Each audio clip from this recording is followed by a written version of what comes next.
आज मी गाजर आणि बटाट्याचे कुरकुरीत असे बॉल बनवणार आहे. त्यासाठी मी इथं बटाटा घेतला एक, त्याचे साल काढून घेतलं आणि तो पाण्यामध्ये किसून घेतला. थोडेसे मीडियम साईजच्या किसणीने किसून घ्यायचा. नंतर गाजराचं साल काढून घ्यायचं आणि गाजरही त्याच किसणीने किसून घ्यायचं. गाजर किसून झाल्यानंतर बटाटा स्वच्छ धुवायचा आणि एका बाउलमध्ये काढून घ्यायचा. त्याचं पाणी पूर्ण पिळून घ्यायचं.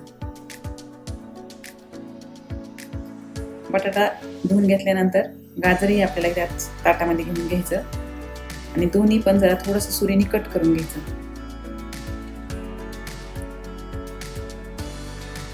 दोन्ही कट करून झाल्यानंतर व्यवस्थित मिक्स करून घ्यायचं. त्यामध्ये थोडीशी कोथिंबीर टाकायची, लाल मिरच्या टाकायच्या कट करून आणि 4 चमचे कॉर्नफ्लॉवर टाकायचं आणि 4 चमचे मैदा टाकायचा.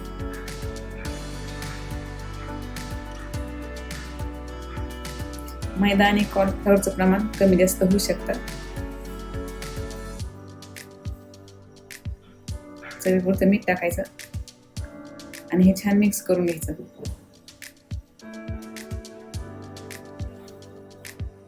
त्यांचे छान असे हलक्या हाताने त्याचे बॉल बनवून घ्यायचे